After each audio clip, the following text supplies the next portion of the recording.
All right, welcome back, everybody. This is part 7 of the Bezier grass series. Wanted to take a first crack at optimizing our scene and talk about some of the major considerations. So in order to do that, I've increased the instance count here. So in the previous scene, we had about 500,000 blades of grass in a single PCG volume. Here, I've increased that to 16 PCG volumes with 500,000 blades of grass each, roughly. So we have 8 million blades of grass. And just to put that into context, Ghost of Tsushima on PS4 typically displayed about 80,000 blades of grass. So 8 million's a lot. And with most of them being rendered, obviously we're not rendering every single one, every frame here, since some is being occluded or culled. But yeah, especially when we're looking out into the flat field, we are seeing a substantial amount, basically as far as you could reasonably see that detail anyway. And let me go ahead and just fly up here a little bit so you can see.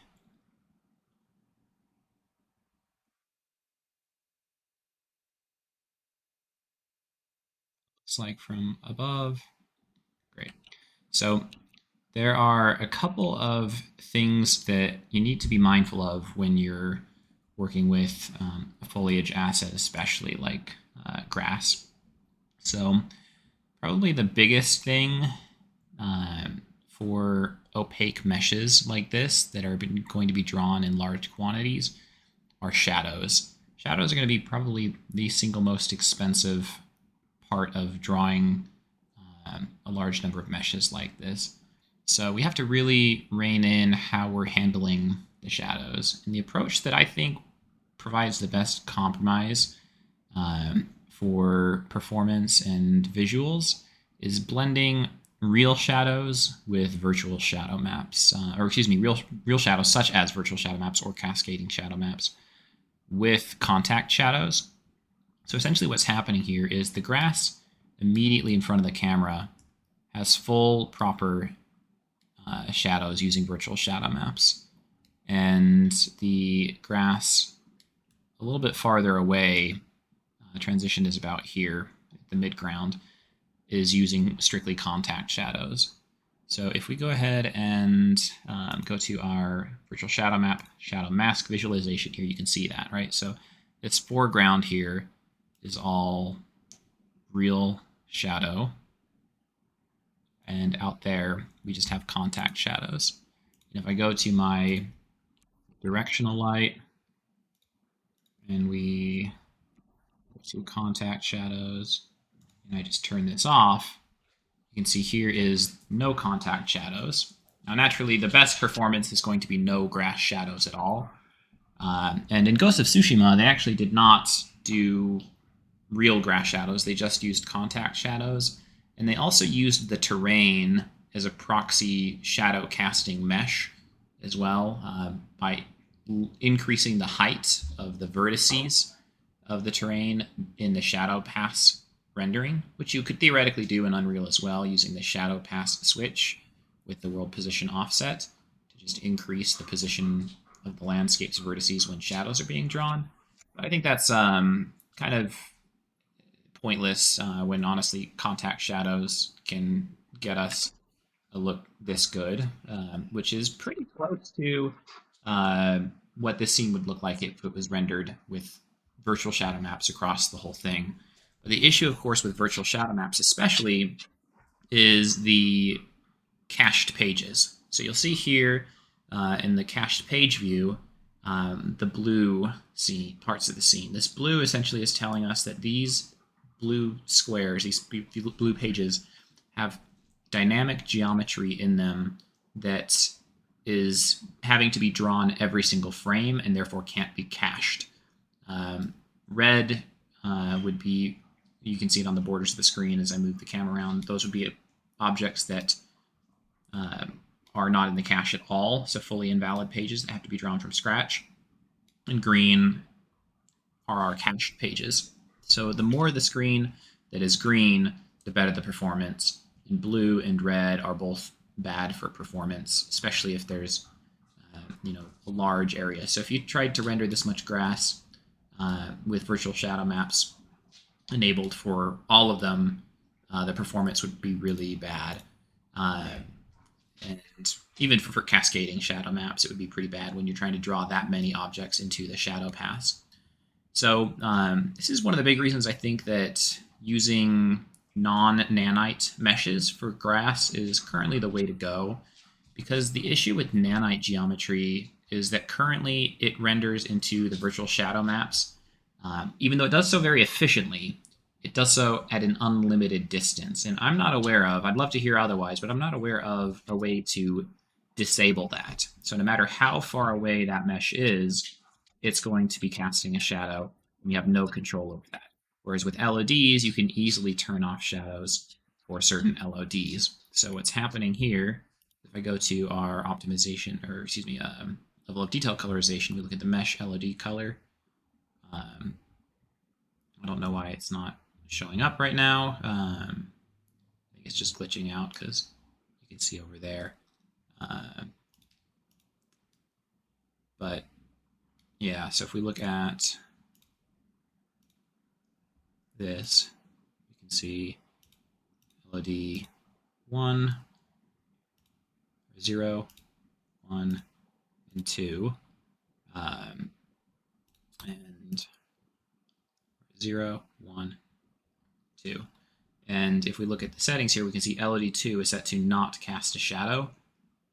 And that is why when we look at our shadow maps here, the shadows stop here. This is LOD0 is a higher poly version of the mesh that basically has twice as many vertices as the original mesh I showed you guys in the first video.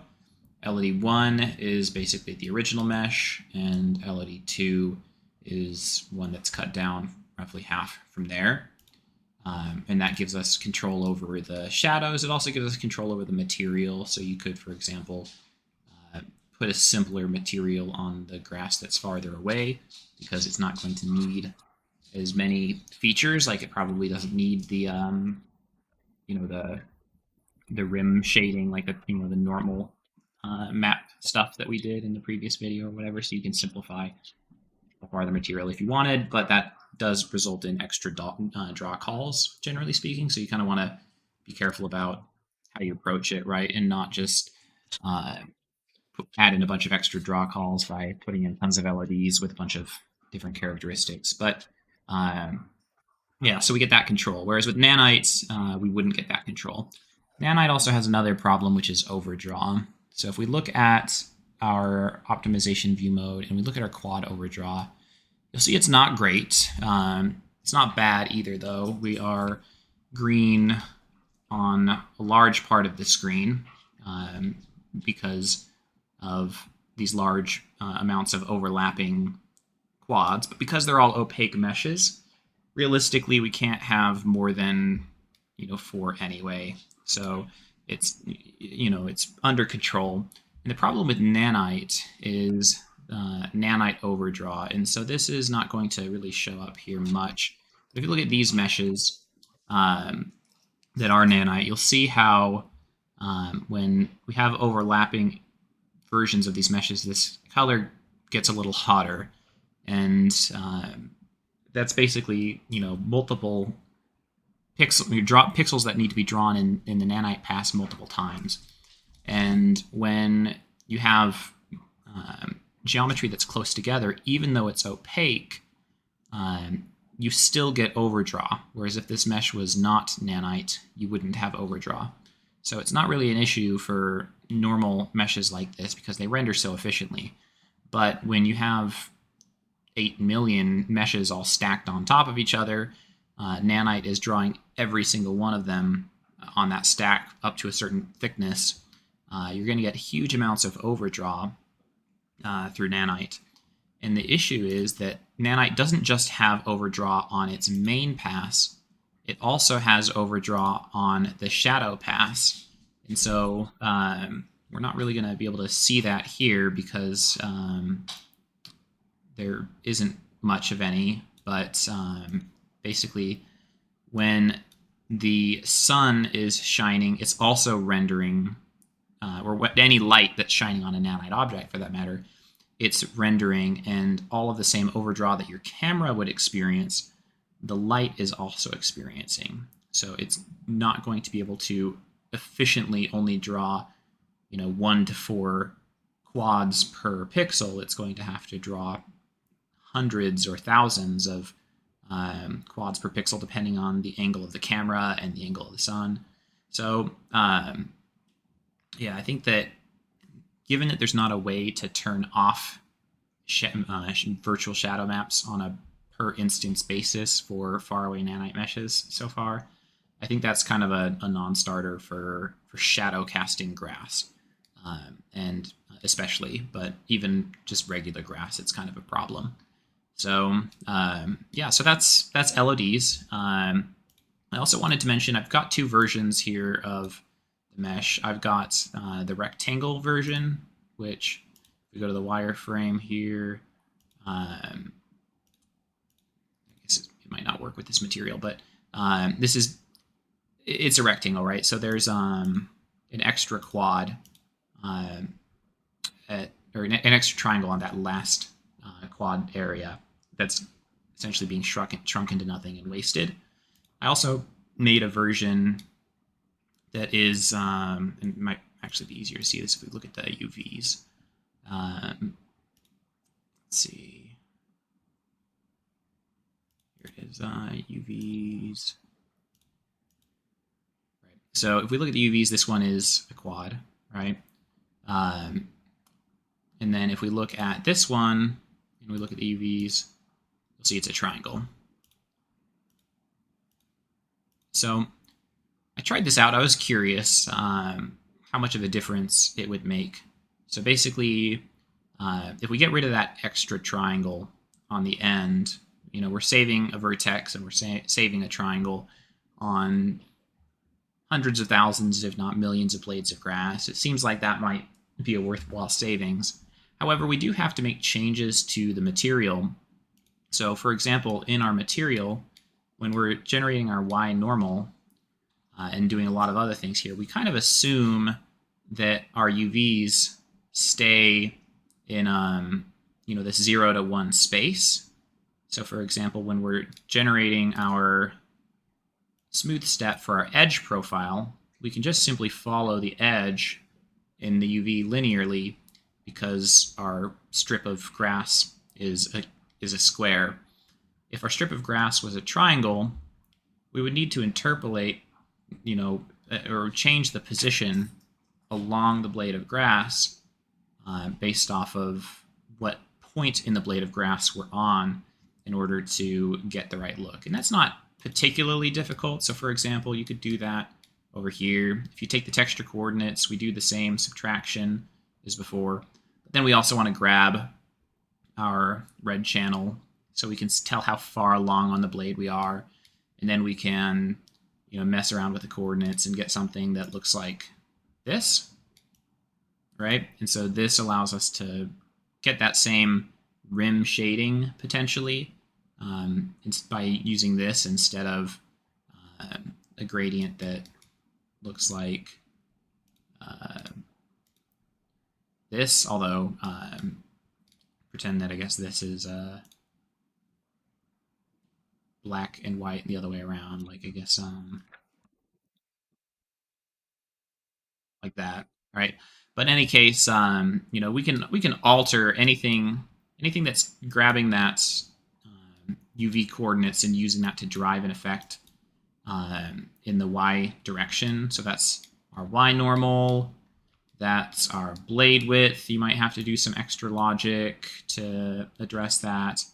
I was also using it over here to map our UV coordinates. Anywhere you're using that UV coordinate, we have to keep in mind if our blade is not just following the length, do we need to adjust how we're using that data to position our vertex or adjust our material?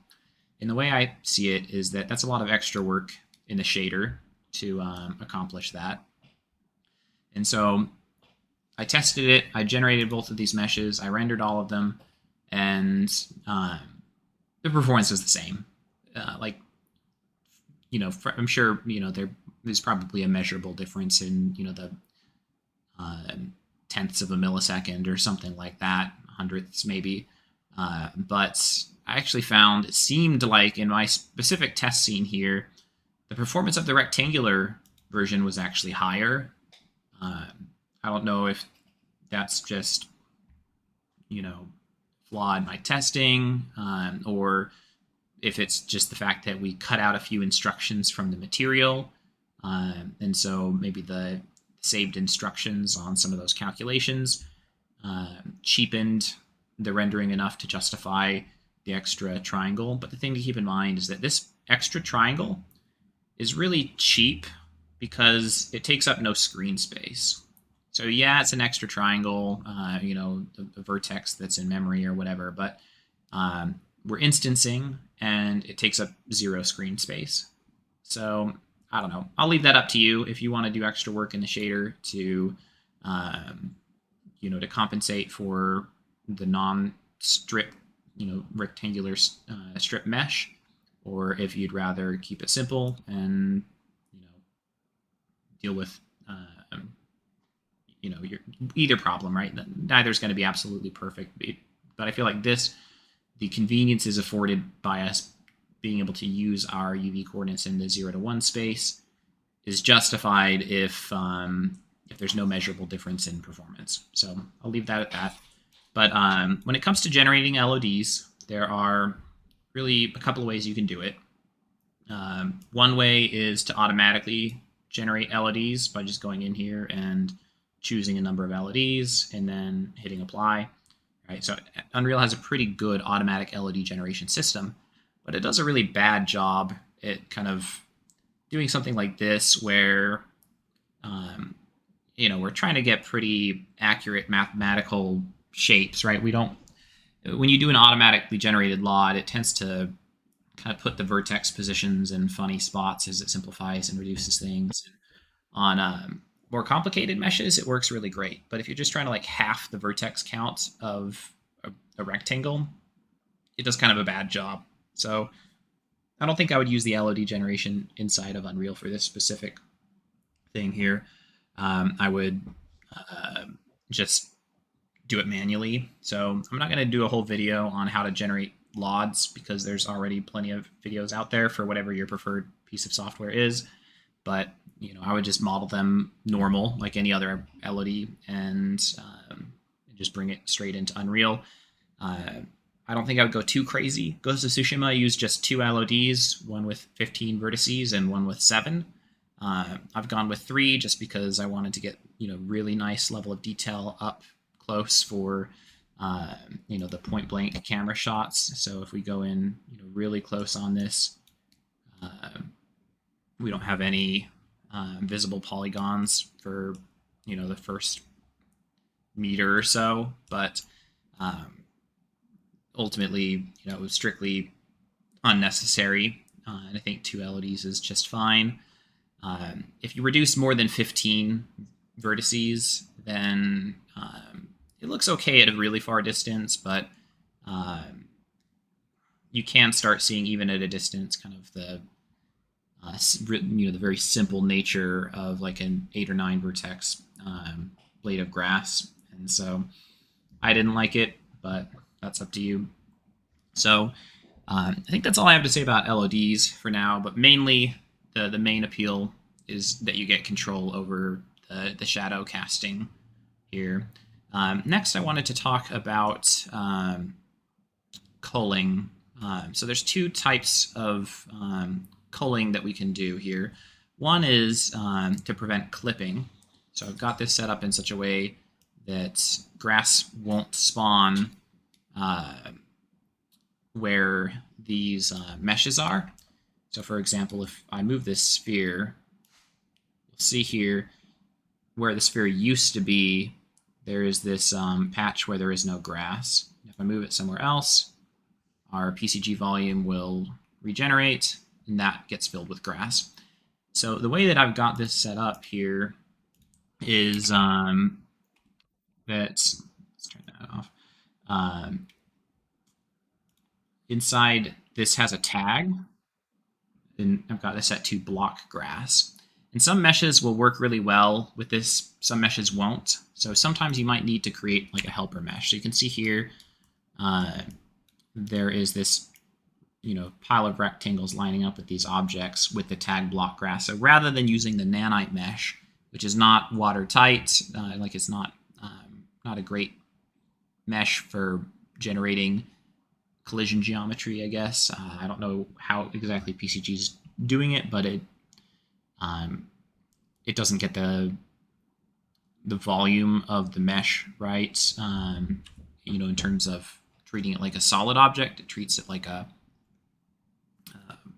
flat surface. So it just didn't work. So you can use blocker volumes like this to block the spawning of grass in certain areas. So if we go underground here, you can see no grass is being spawned inside of this mesh. And then we can just make sure that doesn't render in-game by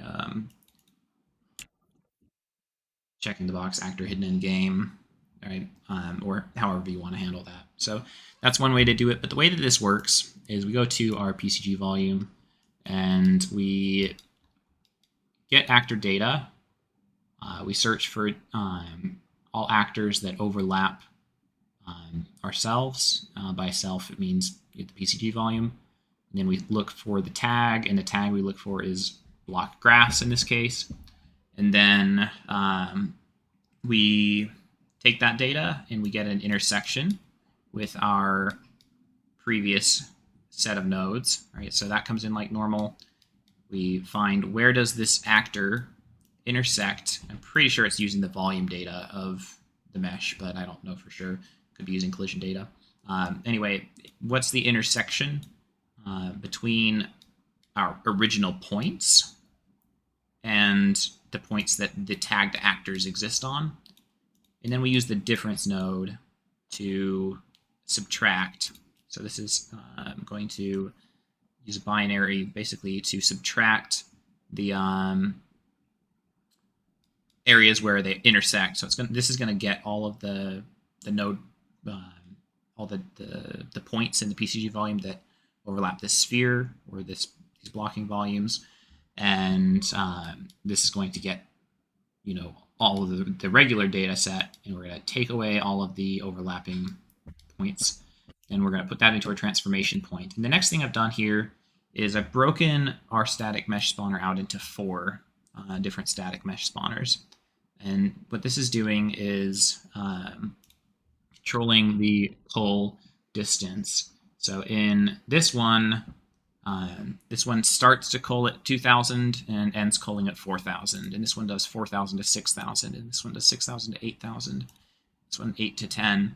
And this is taking different density values within our thing here. So you'll see each of these have a density value assigned to them. And this one says if it's the density value of 3/4 to 1, then spawn this mesh. And if it's between 1/2 to 3/4, spawn this mesh. And then if it's 1/4 to 1/2, spawn this mesh, and so on. And so what this is doing is it's spawning all of our, it's actually 475,000, but all of our roughly 500,000 blades of grass, but actually in 4 smaller batches of each density with a different cull distance for each.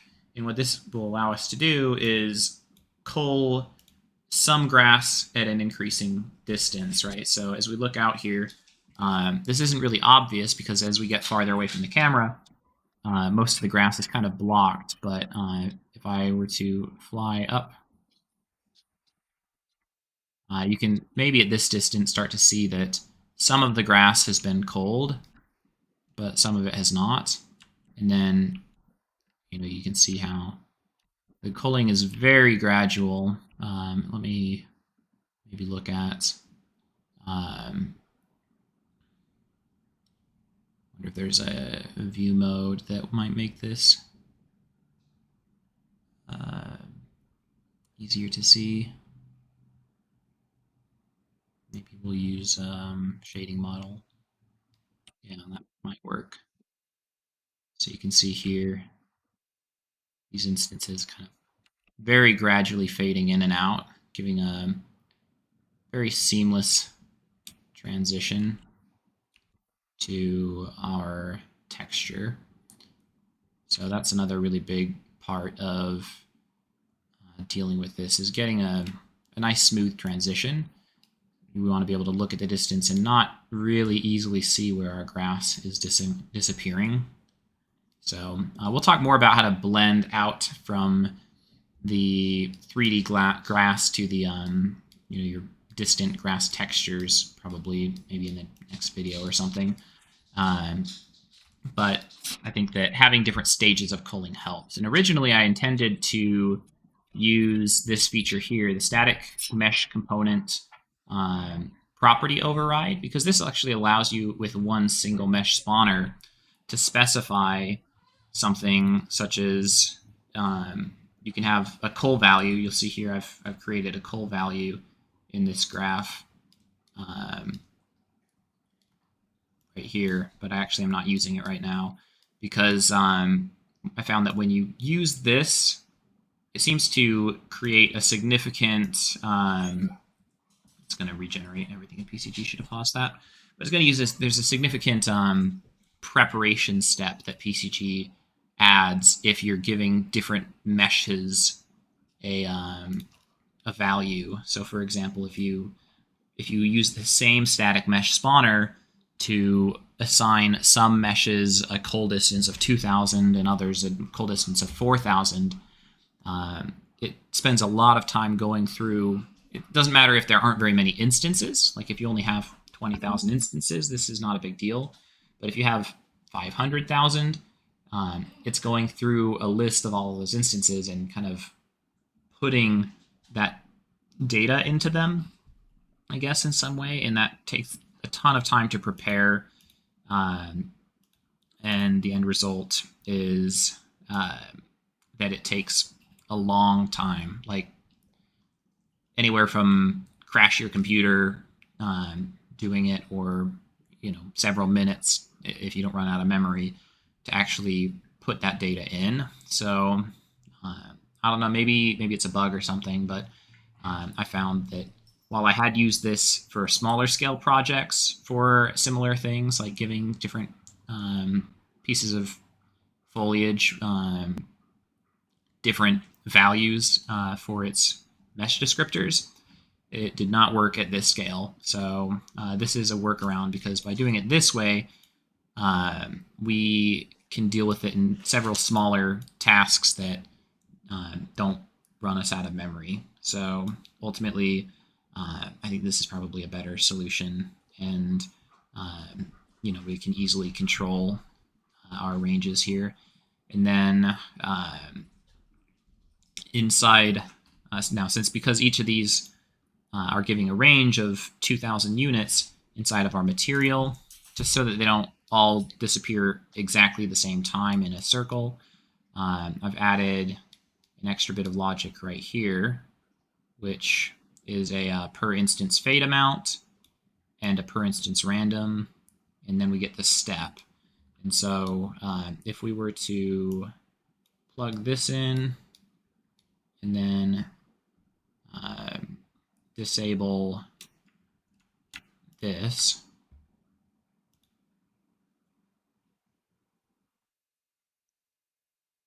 should be able to see what this is doing.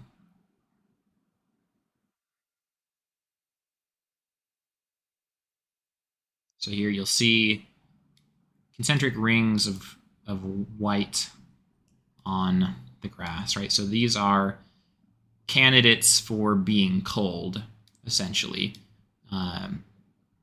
So this first ring, this is the range of 2,000 to 4,000, and then 4,000 to 6,000, 6 to 8, 8 to 10.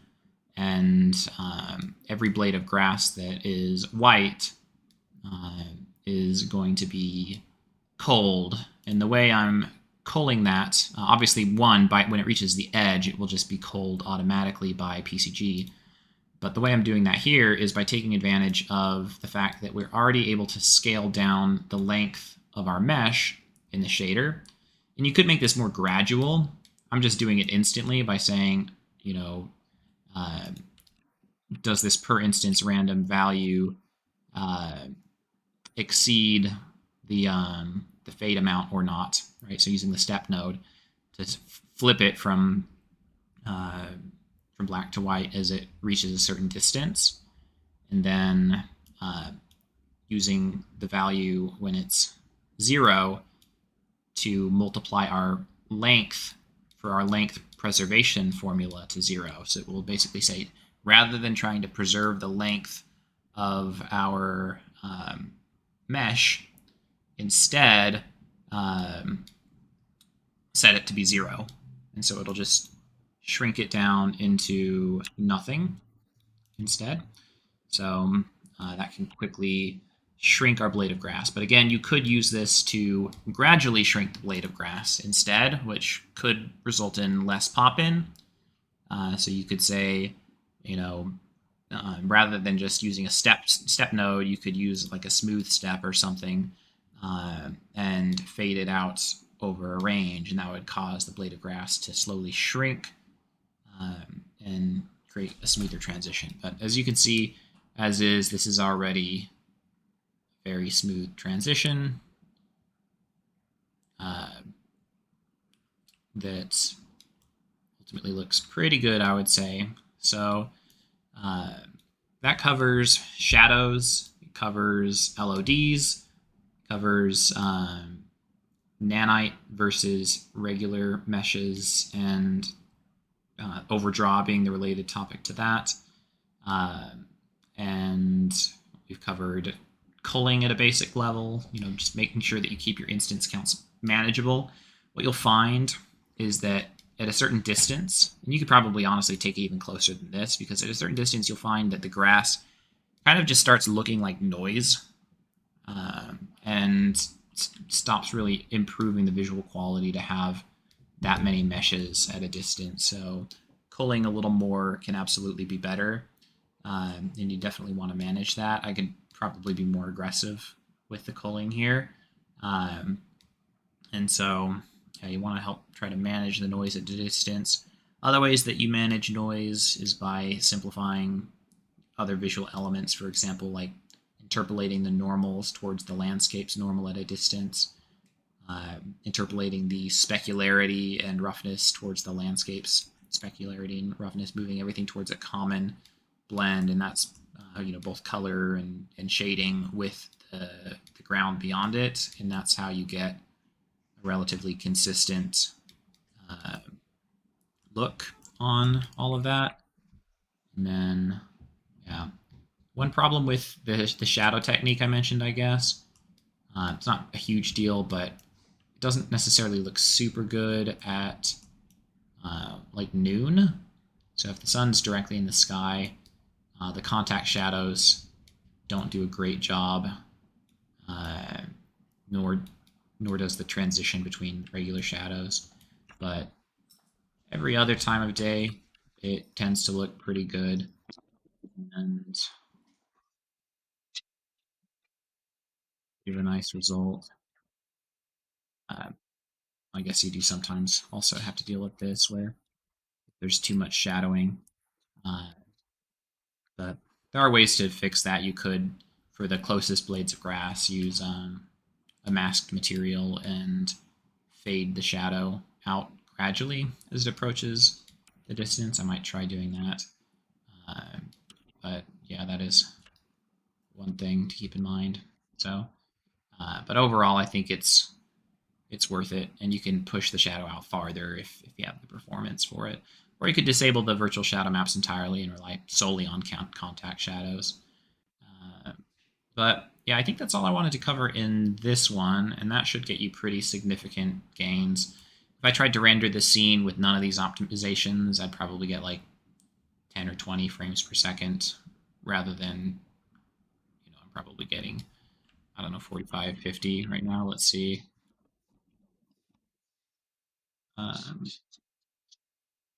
40, but I'm recording, right? I'd probably be getting 50, 60 if this was a standalone view without recording. So, yeah, that's all I wanted to cover for this one. And hopefully we'll keep this going. There's still a few more things I want to talk about, but thanks for watching and see you later.